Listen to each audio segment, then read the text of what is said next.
The National Drought Group has declared what it calls a nationally significant situation. 5 areas in England are in official drought, stretching from the northwest through Yorkshire and down to the Midlands. Most other areas are enduring prolonged dry weather. This summer has brought one of the toughest challenges the UK canal network has faced in recent years. Weeks of low rainfall, record high temperatures and depleted reservoirs have left large stretches of canal unnavigable.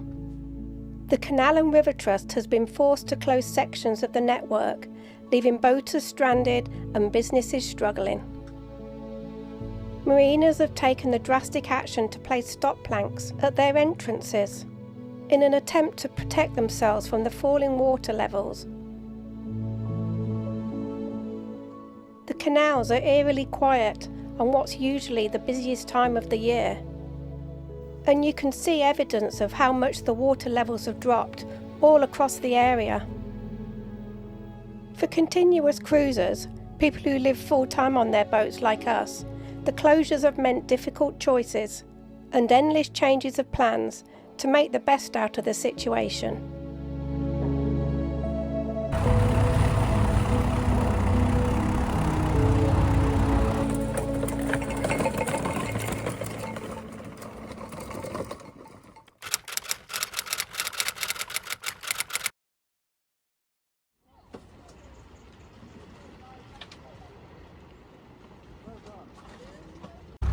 Pop, are you ready to cruise again? Well, we've got a slight change of plan, and much sooner than we'd planned, we are leaving Marlow.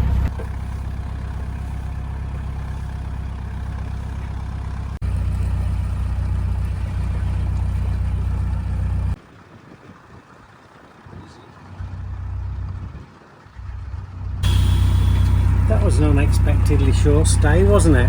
How many hours? 3 hours.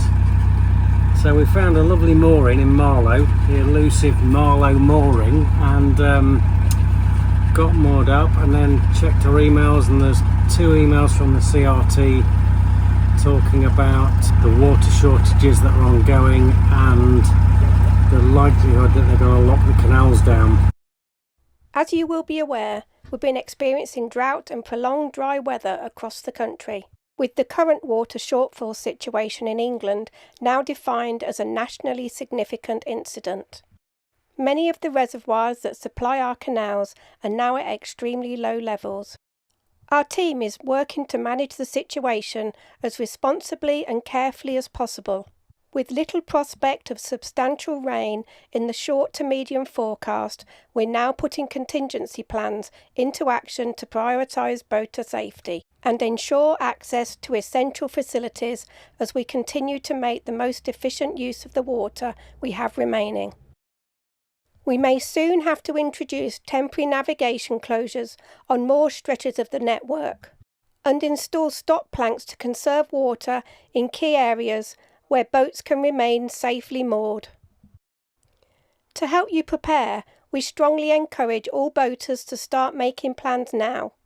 This includes emptying waste tanks, filling up water and fuel tanks, stocking up on essential supplies, and considering relocating your boat to areas closer to services.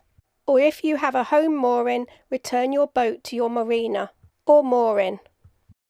If you are a continuous cruiser and are in an area that is affected by closures or restrictions, please be assured that any period of reduced movement will not impact your licensing options in future. So we've made a decision, we're going to turn around and head back to Oxford as quick as we can really, and just get back onto the canals, because we'd rather be stranded on the canal in one place than stranded on the river and going into winter and not being able to get off. So that's our decision, back to the canals. So we're going to hopefully be somewhere around Oxford for winter then. Now everything's going to change. So I think our plans have changed about 3 times in the last 2 weeks, haven't they? Yeah. For all sorts of reasons. Yeah. So, but that's boating, you know. We've just got to live with what we've got, and fortunately the CRT are giving people advance notice, and their notice is like get ready, you know, fill your water tanks, fill your diesel tanks, be sure you're prepared. It's like preparing for a hurricane or something, isn't it? Yes. So Stock up with toilet paper. Get your boat into a safe place. If you've got a winter mooring, get your boat to the mooring, because we're going to be locking the canals down, so we just can't risk being stuck on the river if the rains start, especially with it being so dry lately. I think the rain will just come off the lands into the rivers, and then the flows on the rivers will be horrendous. I think so. It's what, middle of August now, so we're just going to make our way to the canals, really. That's all we can do. Yeah, just put your foot down. Well, I'm not putting it down at the minute, but I will do. Open her up. We've got to Oxford's about 3.5 days, 4 days cruising. Yeah. So we're just going to crank it over this weekend, really, aren't we? Hopefully we'll get somewhere very close. And we renewed our licence for yesterday, a month's licence, so we'll see if we can get any credit back on that. I don't think we will. No, but so it's not the money, it's more about being safe and getting the boat to somewhere that it's going to be okay. Yeah. So it is what it is. We were in Marlow on the River Thames, and instead of continuing our journey towards London, we decided to turn around and head back to Oxford, to Isis Lock, where the River Thames joins the South Oxford Canal. Canal Plan told us this would be a journey of just over 56 miles, with 19 locks, taking almost 4 days at 7 hours cruising a day. Here's a little taste of that journey on the Thames back to Oxford. We'll be uploading all of our River Thames videos in the next few weeks.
Tyres.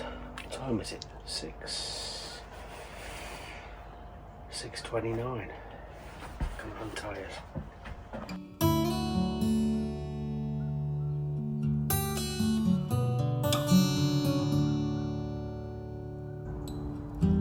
It's an early morning, isn't it?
followed the CRT advice to top up with diesel at one of the few reasonably priced places on the River Thames. This is Better Boating in Reading.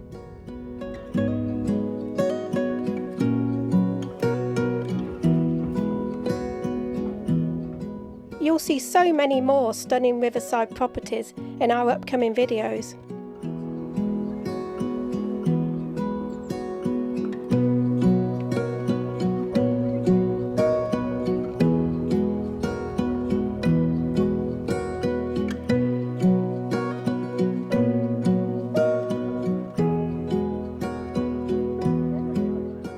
On our second night stop in Benson, we studied the Nicholson's Guide map book to try and figure out where it would be best to base ourselves once we got onto the South Oxford Canal. The map shows where the facilities are. You can see a tap by the red arrow. That indicates a water point. And by the green arrow, there's the house symbol. That indicates that there's all facilities available. Water, rubbish disposal and an LSAN point to empty your toilet cassettes. Which is exactly what we needed, so we decided to head for the lovely little village of Thrupp. It was an easy decision as it's on the list of our favourite mooring spots. What's for dinner? Paella.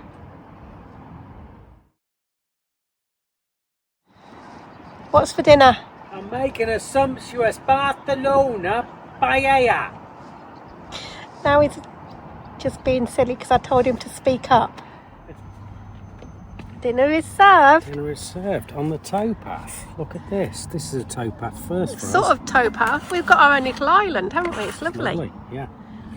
Brilliant. Look at that. Yeah. Good job. Yeah. Our own little restaurant. Yeah. Chez Pierre's. Yeah.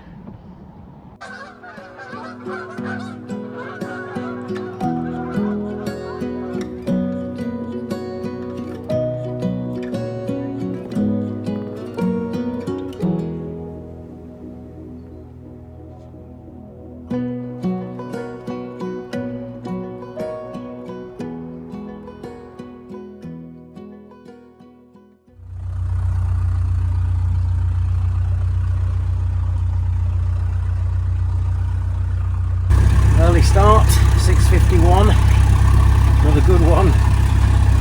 Gonna be a long day again, I think. Anyway, see how far we get.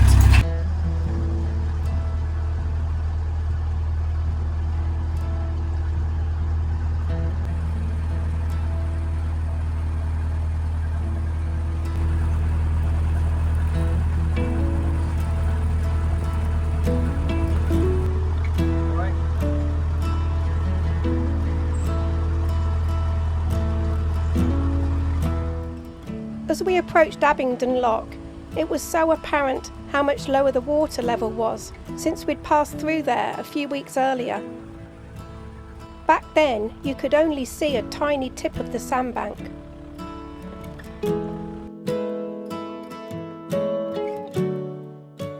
And a sign warning of the shallow water had appeared on the lock.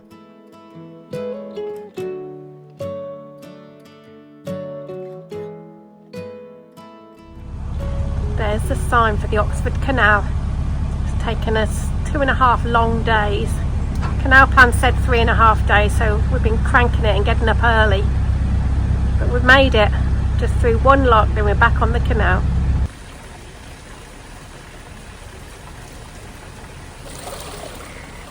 There's a boat moored permanently on the lock landing down there, which makes it really difficult to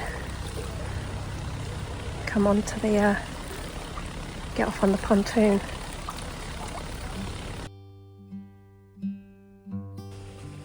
The narrow lock was a really welcome sight after the huge locks we'd had on the River Thames, although they were really easy to operate once you got used to the control panel.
did it.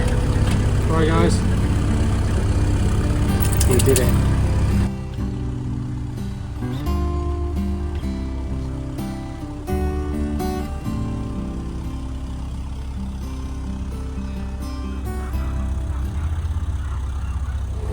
It feels really shallow. It's very hard to steer, and we're crawling along with quite a lot of revs on, so you can tell the canals are down. Oh, that was a big clonk. Yeah, that's our prop. Yeah, it's low. I'm pleased we got on when we did, rather than just wait another week. Who knows what well, even if we could get back on.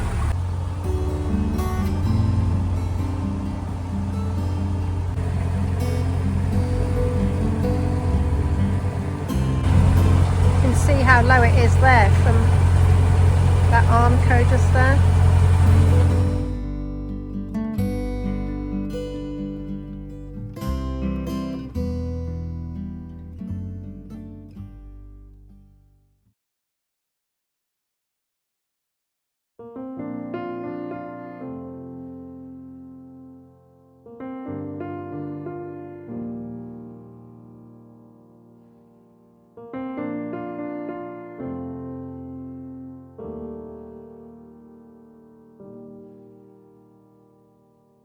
Yet again, it was so obvious how much the water level had dropped since we'd been there just a few weeks earlier.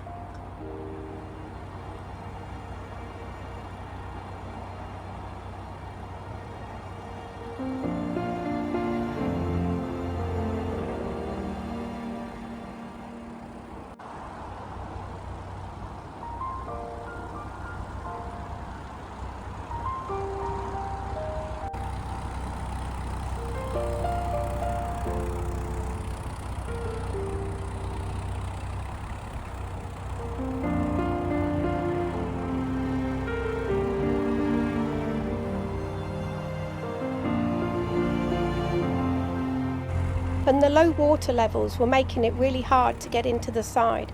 You can see how much of the bottom is being churned up.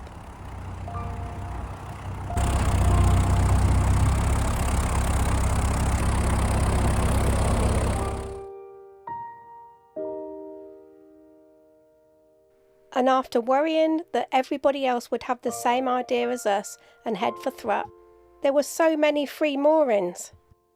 Right by the Jolly Boatman pub, but also by the beautiful row of cottages, which we'd moored at about 3 years ago, which we chose as it's much closer to the facilities.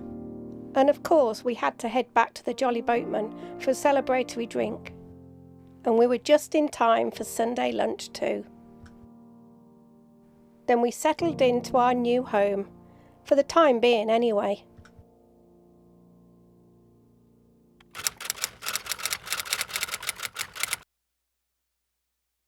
We're just to the south of the solid red closure line, which starts at Ano Weir Lock.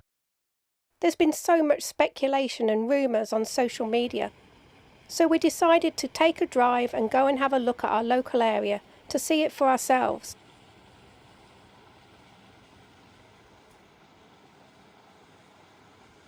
This is Baker's Lock, the lock that's closest to us, to the north, where the River Cherwell meets the Oxford Canal. It's still open for now, but the water levels are noticeably lower. And the situation isn't helped by the leak in lock gates.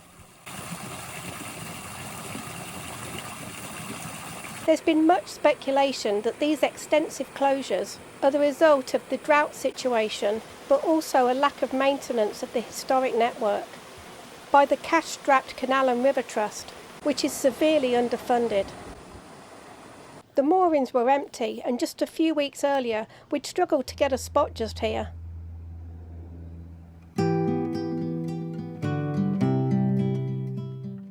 We then headed to Marston Dolls at the top of the Knapton Lock Flight.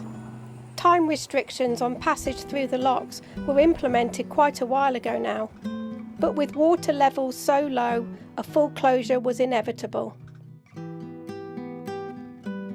Here's Pete pointing out the usual water line.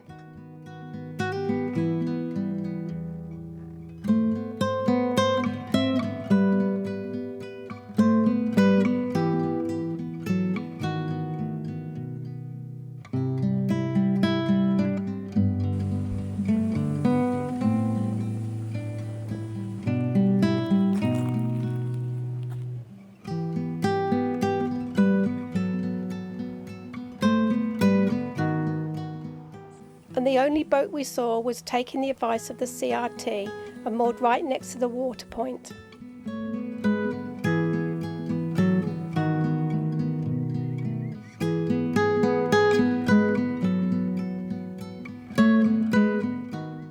It was such a sad sight, no moving boats at the busiest time of the year.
We then headed to Clattercoat Reservoir, one of the reservoirs that feeds the Oxford Canal.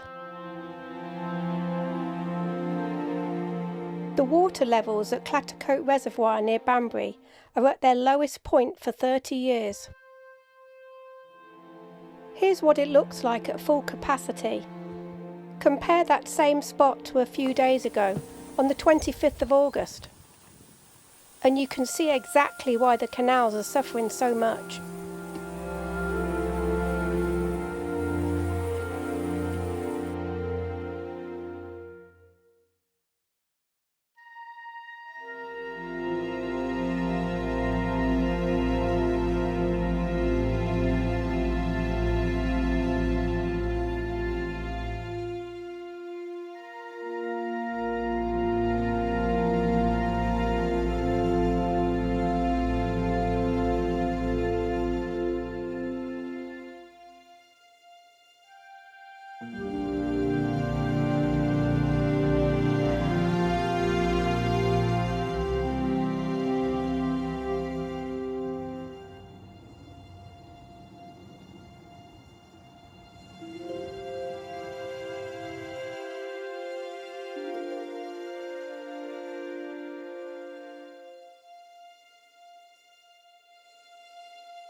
Just a few miles from the reservoir, Croppedy Marina has gone to the extent of putting in stop planks, as have quite a few other marinas, to try and maintain their water levels as best they can, while the levels on the canal outside are dropping.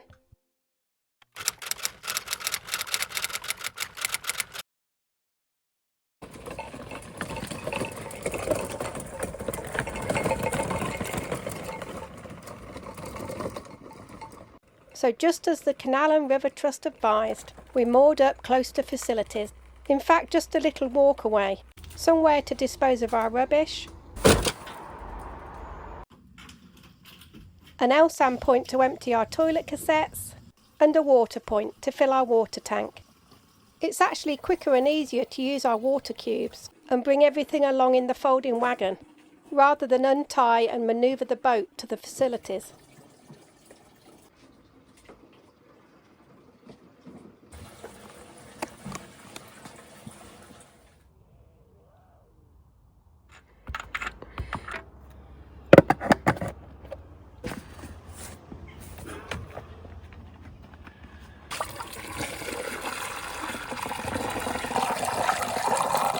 So we're all good here. We have our car parked close by, we're close to shops, and it's a chance to catch up on editing our videos.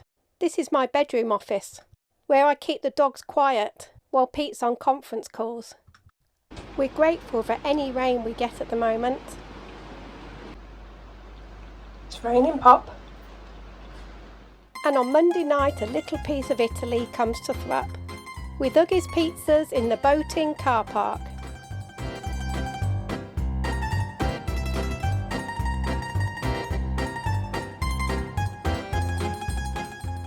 And we have to say, in our expert opinion, they really are amazing pizzas.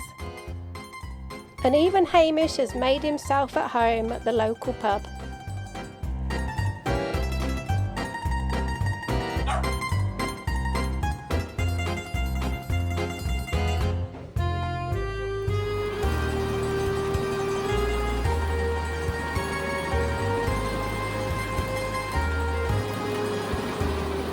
Thank you so much to all of our channel members for joining the One Day Moor crew. Click the button below or the link in the description to find out more. And thanks also to everyone that supports our channel through Buy Me a Coffee and YouTube Super Thanks. And as always, thank you to all of our viewers. If you've enjoyed this video, hit the thumbs up and give us a like. And leave us a comment and tell us what you thought. And if you're not subscribed already, hit that subscribe button and join us on our travels. It's totally free and helps our channel grow. I long for you so much I can find my way. We got everything here, at least to stay alive.